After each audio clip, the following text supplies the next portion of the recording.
I'm Scott Erbes, one of the Speed Art Museum's curators, here to share a final look at Kentucky's 19th century Shakers.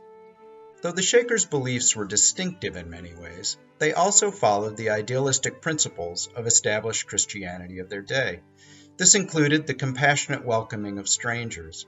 Sometimes the strangers in their midst were visitors, but they also welcomed those in need, including orphans and widowed women with their children. Now, there certainly was principled self-interest in their actions, because they hoped the arrivals would become converts. In the meantime, though, they would feed and clothe the arrivals and offer education to children. At the South Union community, for example, the Shakers in 1822 welcomed the widow Anne Fisher and her children, Anne, Samuel, Sarah, and Joseph. This was in mid-January, so it's easy to imagine Anne's predicament, a widow, facing the winter with her children in isolated rural Kentucky. The community housed the family together amidst the other Shakers, and it appears that Anne and her children remained with the Shakers for a number of years. This same principled compassion applied to orphans.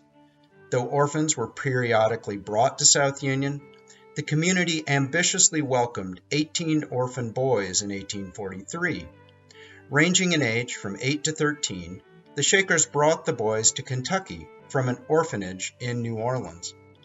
The Shakers' good intentions were mixed with what must have been culture shock and shock from upheaval among the boys. The boys' experience with the Shakers stretched over 20 years, but from the Shaker perspective, it was not entirely successful. In 1867, Achille Lope, the last of the original New Orleans orphans, left South Union at the age of 34. Reflecting on the experience, Shaker elder Harvey Eads wrote, "They are all gone and vanished out of sight in 24 years. It becomes a question of whether we are doing the best we can, or as we should, in taking in destitute children." To me, his words are a measure of true compassion.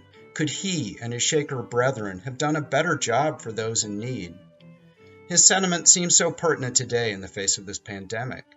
How can each of us do better for those in need, be it our older neighbors, those who are dealing with this illness and the worry and the grief it can bring, those on the front lines in places like grocery stores and hospitals, and so many others? I think the Shakers had it right. There is always more that can be done. Thank you.